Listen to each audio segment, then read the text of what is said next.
आज मैं आपसे बात करूंगा हाइपोथायरॉयडिज्म में हमें खाने में किन चीजों का उपयोग करना चाहिए, किन चीजों से हमें बचना चाहिए और हमारा जो डाइट चार्ट होना चाहिए वो किस तरह होना चाहिए, उनको खाने में क्या दे सकते हैं। तो सबसे अच्छी चीज होती है इसमें अनाज। हम अनाज का उपयोग कर सकते हैं। अनाज भी यदि हम छिलके सहित यूज करें, जैसे थोड़ा सा गेहूं को पिसवाते समय थोड़ा सा उसका मोटा दलिया टाइप जो रहता है उसको यूज करें। एकदम पतला, ज्यादा पतला वाला जो है आटा ना हुआ करे तो बहुत अच्छा है। इसके साथ ही हम उसमें अलसी मिलवा सकते हैं, अलसी के साथ उसको हम पिसवा सकते हैं। उसमें हम थोड़ा सा 2-3 प्रकार के जो अनाज आते हैं जैसे ज्वार है, बाजरा है, इन सब चीजों को हम उसमें मिलाकर उसको पिसवा सकते हैं और उसकी रोटी बनाकर हम खा सकते हैं। इस तरह जो अनाज की मात्रा हमारे खाने में होनी चाहिए वो लगभग 150 ग्राम या 200 ग्राम पर डे हम आसानी से अनाज खा सकते हैं। जिन लोगों को आटे से कोई प्रॉब्लम होती है, गेहूं की जिन लोगों को एलर्जी होती है, वो लोग ज्वार या बाजरे के आटे का यूज कर सकते हैं और ज्वार या बाजरे से बनी हुई रोटी का उपयोग वो लोग कर सकते हैं। इसके साथ ही हम रवे से बनी हुई चीजें खा सकते हैं, उपमा खा सकते हैं, इडली खा सकते हैं, ये सारी चीजों का उपयोग कर सकते हैं। इसके बाद बारी आती है दालों की। दालों में हम सभी प्रकार की दालें उपयोग कर सकते हैं, जैसे कि मूंग की दाल, तुअर की दाल, उड़द की दाल। कई लोग, जिन लोगों को सूट करती है, यदि आपको उससे कोई उड़द की दाल से कोई प्रॉब्लम होती है तो उसका उपयोग ना करें। इसके अलावा आप बीन्स का यूज कर सकते हैं। बीन्स मतलब जैसे राजमा होता है, सेम होता है, सेम के बीजों का उपयोग किया जाता है। इस तरह से आप इनका यूज कर सकते हैं। चनों का यूज कर सकते हैं। दालें जो होती हैं हमें प्रोटीन का सोर्स प्रोवाइड कराती हैं और प्रोटीन की बहुत ज्यादा जरूरत पड़ती है हमारे शरीर को हाइपोथायरॉयडिज्म में। उसका कारण यह है कि जो प्रोटीन होता है वो थायराइड हार्मोन के रेगुलेशन में हेल्प करता है। इसके बाद हम बात करेंगे कि हम दूध ले सकते हैं। दूध जो होता है वो कैल्शियम का बहुत अच्छा सोर्स होता है और इसके अलावा दूध से बने हुए जो प्रोडक्ट होते हैं वो कैल्शियम के बहुत अच्छे सोर्स होते हैं, प्रोटीन के भी सोर्स होते हैं। तो ये हम इन सब चीजों का यूज कर सकते हैं। हाँ, सोया मिल्क का यूज ना करें, क्योंकि सोया मिल्क जो होता है वो हाइपोथायराइड के पेशेंट्स के लिए थोड़ा सा हार्मफुल होता है। दूध भी हम मतलब 300 ml तक दूध हम पर डे ले सकते हैं यदि हमको दूध से कोई प्रॉब्लम नहीं है। मेरा कहने का मतलब यह है कि बहुत सारे ऐसे पेशेंट्स होते हैं जिनको कि दूध से नुकसान होता है, उनको डायरिया होने लगता है, चाहे वो गर्म दूध पिए चाहे वो ठंडा दूध पिए। कई लोगों को गर्म दूध पीने से गैस बनती है और रिगर्जिटेशन होता है, खट्टी डकारें आती हैं, तो उन लोगों को दूध अवॉइड करना चाहिए। और यदि वो दूध से बने प्रोडक्ट्स यूज करना चाहें तो दूध से बने प्रोडक्ट वो यूज कर सकते हैं बड़ी आसानी से। इसके बाद हम बात करते हैं नट्स के बारे में। नट्स इन द सेंस जैसे कि मूंगफली हुई और इसके साथ साथ ही हमारे जो ड्राई फ्रूट्स होते हैं वो भी हम यूज कर सकते हैं। ड्राई फ्रूट्स में ओमेगा 3 फैटी एसिड्स बहुत अच्छी मात्रा में होते हैं, तो हम उनका यूज कर सकते हैं हाइपोथायराइड में। लेकिन इनका यूज करते समय हमें एक बात का ये ध्यान रखना चाहिए कि चूंकि इनमें फैट बहुत ज्यादा मात्रा में होती है, यानी कि जो ड्राई फ्रूट्स होते हैं उनमें फैट बहुत ज्यादा होती है, तो ड्राई फ्रूट बहुत ज्यादा मात्रा में यूज ना करें।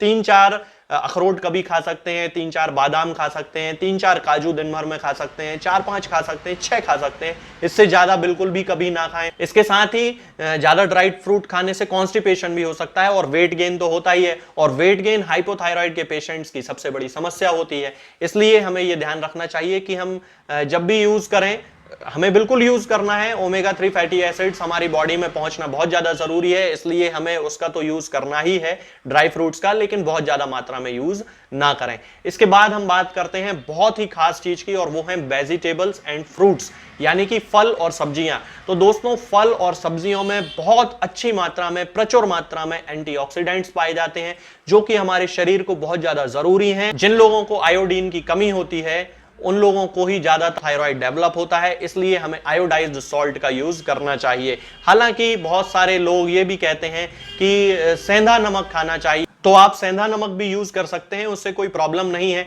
इसके बाद हम बात करेंगे कि हमें खाने में किन किन चीजों को अवॉइड करना चाहिए। तो सबसे पहले, जैसा कि मैंने अभी आपको थोड़ी देर पहले भी बताया है कि हमें क्रूसीफेरस वेजिटेबल्स का यूज नहीं करना चाहिए, यानी कि पत्ता गोभी, फूल गोभी, इस तरह की जो सब्जियां होती हैं, ब्रोकोली हुआ, ब्रसेल्स स्प्राउट्स हुए, इन सब चीजों का यूज नहीं करना चाहिए, क्योंकि इनमें पाए जाने वाले कुछ पदार्थ ऐसे होते हैं जो कि हाइपोथायरॉयडिज्म को बढ़ाते हैं, इसलिए हमें इनका अवॉइड करना चाहिए। दूसरा, बहुत सारे लोगों को ग्लूटेन से एलर्जी होती है, तो ग्लूटेन जिन पदार्थों में पाया जाता है हमें उनको पूरी तरह अवॉइड करना चाहिए।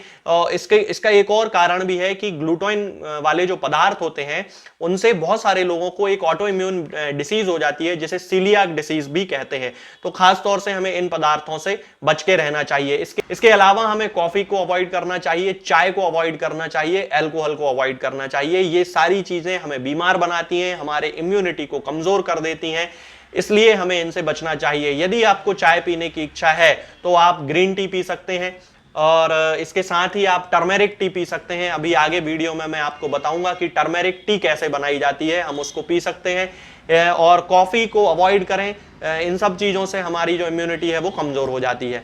इसके बाद हमें बहुत ज्यादा स्वीट मतलब बहुत ज्यादा मीठा नहीं खाना चाहिए, क्योंकि जो मीठा होता है उसके कारण फैट बढ़ती है मीठे पदार्थों से, और फैट के कारण वेट गेन होता है, और वेट गेन ही हाइपोथायराइड की सबसे प्रमुख समस्या होती है। तो बहुत ज्यादा आइसक्रीम नहीं खाना चाहिए, बहुत ज्यादा मिठाइयां नहीं खानी चाहिए। थोड़ा बहुत आप ले सकते हैं, ऐसा नहीं कि बिल्कुल ही अवॉइड करें, लेकिन जिनमें आर्टिफिशियल शुगर मिलाई जाती हो उनको तो पूरी तरह बंद ही कर देना चाहिए। तो इन सारी चीजों से हमें बच के रहना चाहिए। अब मैं आपको बताता हूं डाइट प्लान के बारे में कि हम किस तरह की डाइट को यूज कर सकते हैं, हमारा डाइट चार्ट कैसा होना चाहिए। तो सबसे पहले सुबह जब हम सोकर उठते हैं तो हमें 4-5 ग्लास गर्म गुनगुना पानी जरूर पीना चाहिए, जिससे हमारी बॉडी को एक बहुत अच्छी एनर्जी मिलती है, हमारी बॉडी के जो फंक्शंस होते हैं वो रेगुलेट होते हैं, जो हमारी बॉडी में टॉक्सिन्स इकट्ठे हो गए होते हैं वो क्लीन हो जाते हैं, हमें कॉन्स्टिपेशन में बड़ा रिलीफ मिलता है, इसलिए गर्म पानी जरूर पीना चाहिए।